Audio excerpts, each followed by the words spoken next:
Les débuts de l'UEFA Nations League, Griezmann et Messi hors du podium pour le trophée du meilleur joueur The Best 2018 ou encore Zidane de retour très bientôt sur le banc des entraîneurs. L'actualité foot a été très chargée cette semaine et l'actu foot commence donc maintenant.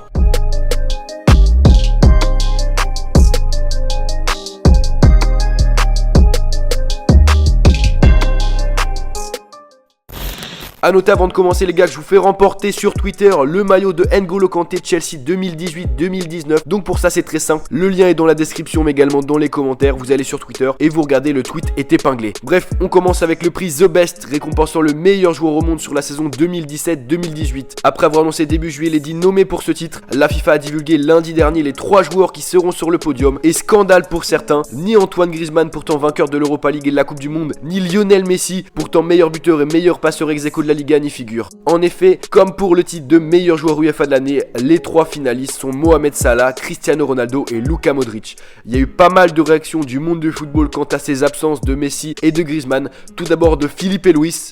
Hoje, ano passado, 2 anos atrás e 3 anos atrás. A partir do momento que o Messi não ganha o melhor do mundo, com tudo que ele faz, perde um pouco a credibilidade. Não importa se o outro jogador foi campeão da Champions, se o outro jogador chegou na final, também, mas que ele demonstra cada jogo que ele joga que ele é o melhor jogador do mundo, não tenho nenhuma dúvida. Et il y a également une réaction de Didier Deschamps, le coach français, en conférence de presse sur l'absence d'Antoine Griezmann. C'est que Antoine et d'autres joueurs français méritaient ou mériteraient d'y être. Voilà, de par ce qu'ils ont réalisé durant cette Coupe du Monde avec ce titre et puis aussi avec leur club. Et en l'occurrence, Antoine... avec cette victoire en Europa League où il a été décisif en finale.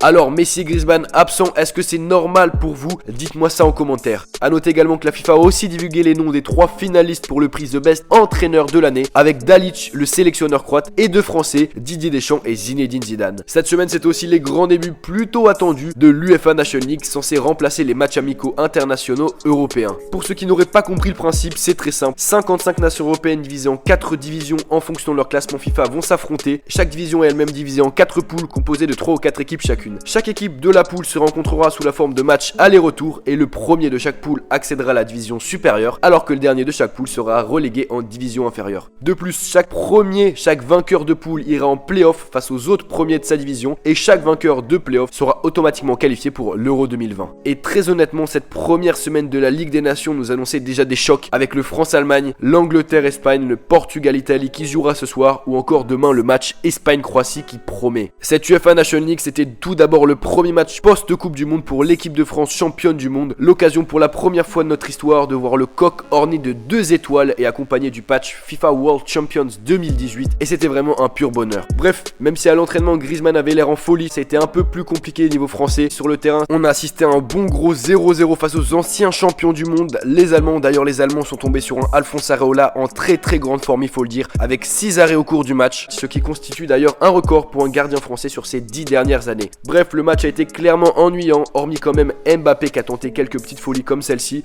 Honnêtement, on s'est plutôt ennuyé. La France rejouait d'ailleurs hier, cette fois à la maison au Stade de France et dans une ambiance de folie avec notamment ce magnifique tifo. Bref, les Bleus ont difficilement vaincu dans ce deuxième match de la Ligue des Nations les Pays-Bas, 2-1, avec un but d'Mbappé en début de match, mais surtout enfin un but d'Olivier Giroud après quasiment 800 minutes d'inefficacité. Giroud a enfin marqué le but de la victoire, donc un but très important, et Giroud est par la même occasion devenu le 4e meilleur buteur de l'équipe de France avec 32 buts marqués. A la fin du match, on a également eu le droit à la célébration de la Coupe du Monde dans une grosse ambiance, et là aussi quel plaisir de voir ce trophée dans les bras de nos danseurs fous, ça fait vraiment du bien. Dans les autres matchs de la Ligue des Nations, le Pays de Galles a battu 4-1 l'Irlande avec notamment ce superbe but du Madrilène Gareth Bale qui est devenu le premier Gallois à dépasser la barre des 30 buts en sélection. Les Gallois se sont cependant inclinés hier face au Danemark d'Eriksen 2-0. On a également vu le grand retour de Balotelli avec la Squadra Azzurra. Le Niçois a commencé titulaire avec sa sélection, une première depuis 4 ans, mais cela n'a pas empêché la Pologne de tenir en échec les Italiens un partout. D'ailleurs, Balotelli n'a pas convaincu puisqu'il n'a pas été retenu pour le choc de ce soir Portugal-Italie en Ligue des Nations.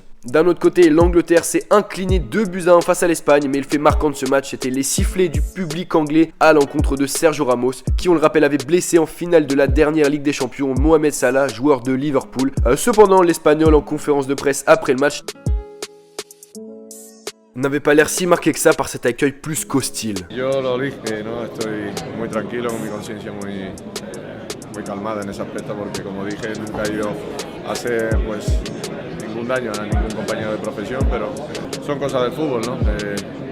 No va a cambiar nada, ¿no? En mí, ni en mi juego, ni mucho menos. À côté de cette Ligue des Nations, il y avait également des matchs amicaux et regardez ce chef-d'œuvre d'Eden Hazard face à l'Écosse. Écosse que les Diables Rouges ont étrié 4-0 avec à noter un doublé pour Michy Batshuayi qui enregistre son 10e but en 692 minutes jouées en sélection, ce qui lui offre l'impressionnant ratio d'un but toutes les 69 minutes avec la sélection belge. De son côté, le Brésil jouait également et les coéquipiers Neymar se sont imposés 2-0 face aux États-Unis avec un nouveau but du Parisien cette fois sur penalty. Neymar qui n'est d'ailleurs plus qu'à 4 buts de devenir le 2e meilleur buteur de l'histoire du Brésil à seulement 26 ans. Enfin, on termine avec la grosse info de la semaine qui date d'hier. Zinedine Zidane devrait très rapidement faire son retour sur les bancs de foot. En effet, venu assister au match de son fils chez les jeunes du Real, le coach français après match a déclaré aux médias espagnols RTVE: Seguramente que dentro de poco voy a volver a entrenar porque me gusta y bueno, es lo que he hecho toda mi vida. Un retour de Zidane devrait donc se faire très rapidement, certains l'annoncent à la Juve dès la saison prochaine, d'autres à Manchester United, affaire à suivre donc, mais on a vraiment hâte de le voir entraîner. Et donc voilà les gars, c'est déjà la fin de ce 3e épisode de l'Actu Foot, j'espère que vous avez apprécié, on se retrouve très rapidement pour une autre vidéo. Si vous aimez ce que je fais, n'oubliez pas de lâcher un like, c'est super important pour le soutien, bref, l'équipe c'était Val, peace.